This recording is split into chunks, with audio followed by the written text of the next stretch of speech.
సంక్రాంతి పండుగ, దివాళీ, దసరా పండుగ కనిపిస్తుంది.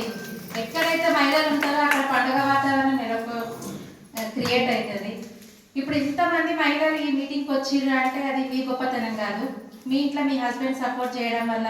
అరే ఎక్కడికి పోతున్నాం అంటే జాగృతి ఆఫీస్కి పోతున్నా, కవితక్క మీటింగ్ ఉందంటే ఇమీడియట్గా పో, మిగతా పనులని నేను చూసుకుంటా అనే స్థాయికి వచ్చినాం ఈరోజు. మనం ఇక్కడ వచ్చిన చిన్నపిల్లలు కూడా బతుకమ్మ అంటే మమ్మీ బతుకమ్మ అంటే కవితక్క ఆడుతుంది, ఆ బతుకమ్మనా అంటారు.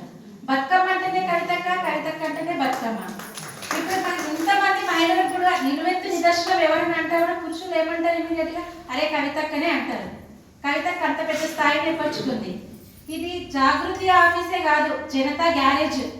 ఎవరికి ఏ రిపేర్ ఉన్నా ఇక్కడ క్లియర్ అయితే, ఒక వెహికల్ పాడైతే గ్యారేజ్కి పోతాం, వాడు ఏమంటాడు ఇది రిపేర్ చేయాలంటే ఒక 1000 రూపాయలు అవుతుంది, బండికి కార్కి అయితే 4000 అవుతుంది అని చెప్తాడు.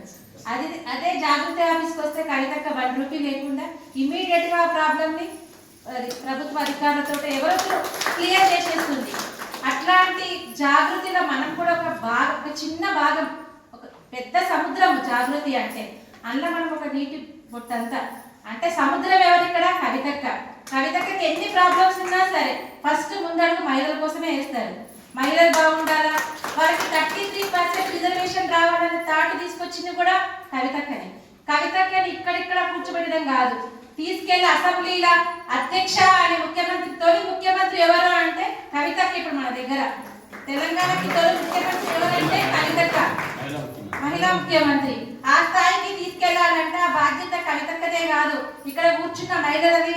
ఇక్కడనే కాకుండా బయట ఎక్కడున్న ఏ మహిళలు అన్నదా ఆ బాధ్యత కవితక్క తీసుకుని ఇక్కడ కూర్చోబెట్టాలి. ఈ అవకాశాన్ని ఇచ్చిన రూప్ సింగ్ అన్నకి థ్యాంక్ యూ సో మచ్ అన్న.